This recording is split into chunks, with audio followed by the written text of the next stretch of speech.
You went money. Nice. with shorts. The shorts on. We're good. You just have to plop down, and then whatever happens, happens. You know, I'm gonna wake up, go to work, come home, sleep, get up, go to work, come home, sleep. And it just became like a year after year routine. It was just kind of every single day. And then when I found out about this lifestyle and I found that I enjoy it, you know, I started disconnecting from that.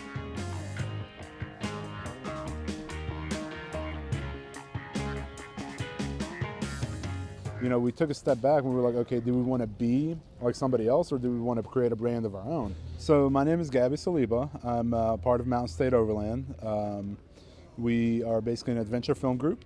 We go up and down the East Coast filming a lot of our adventures. How I started with Mountain State Overland was at the end of season 1, Jason, who's the founder of MSO, came to me and he wanted to borrow some equipment. I've always been kind of a gearhead. I've always liked, you know, messing around with electronics, and he came to me and he wanted to borrow a couple of GoPros, and I was like, yeah, sure, you know, why not?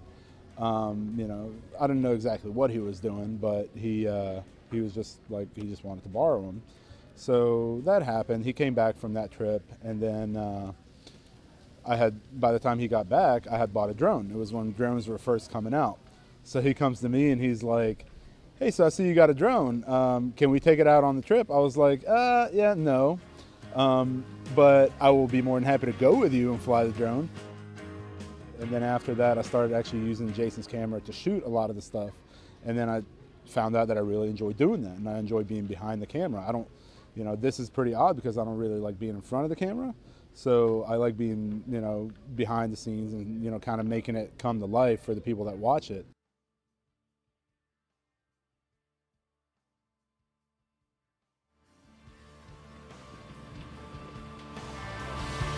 All right, look at that car. I think Jason's better than this. You think he's better than this? Yeah, he's got this. This is pretty gnarly rock climb, man. Well, before overlanding and before being involved with MSO, I was strictly working. So I was, you know, running a business. I was working my full-time job. I do IT for a credit union. I'm the IT manager for a credit union. So it has nothing to do with the overland lifestyle, which is good, you know. But before that, it was literally I wake up in the morning, I go do my 9-to-5 job, I come home, you know, rest for about 30 minutes, and then go back and run my business. And it was just a routine. It was just kind of every single day. And then when I found out about this lifestyle and I found that I enjoy it, you know, I started disconnecting from that. Come on. There you go. Right there. Just drive it easy. Keep it rolling easy. Keep it rolling. Nice, dude. You're going to be fine. Good driving, man. Yeah, good job. So I think this solidifies that you're a better driver than Jason.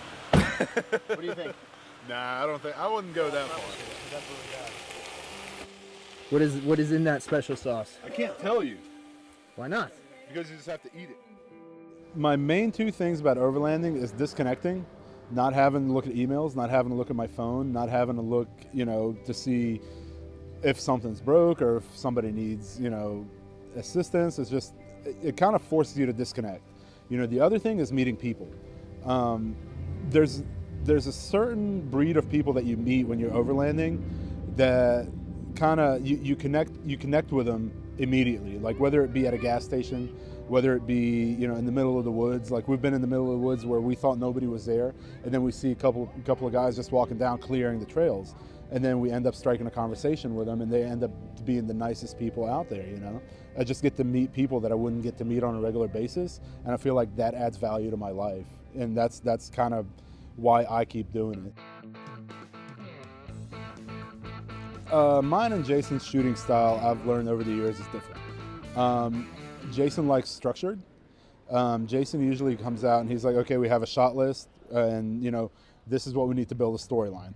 How I like to shoot is I like to just put a camera in somebody's face who doesn't want to have a camera in their face, because that's when you're going to get the best content. Connect with the people.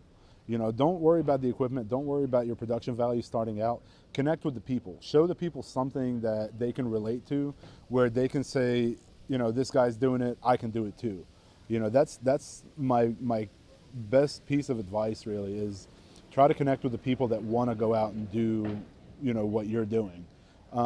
If they connect with it and they see the value in it, guess what? You've inspired them. They want to go out and do it. But just don't be too hard on yourself saying, you know, I can't do this because I don't have the best camera out there. I can't do this because, you know, I don't have a mic. And, you know, you don't need all that stuff. That's a work in progress. That will come in time. That will come, you know, with the progress that you make and the pace that you set for yourself. So, you know, I mean, when we started, we were shooting with a Handycam. It just kind of just let it take its time and let it become what it can become. Don't kind of force it into becoming what you want, you know, what you expect it to be. You know, we took a step back and we were like, okay, do we want to be like somebody else or do we want to create a brand of our own? And we ended up creating a brand of our own, which works out, you know, really well for us now. But, you know, just go out there and do it. There's, you know, don't, you know, set expectations, but don't set unrealistic expectations is my thing. Don't flip the truck is one. And keep it simple, you know, keep it simple and live in the moment. You know, these are places and experiences and people that you're not going to run over, you know, probably again in your life. So take it all in and, you know, just kind of stay in the moment while you're out there and enjoy it and take it in. That's kind of what I do, and that's why I keep doing it and keep coming back.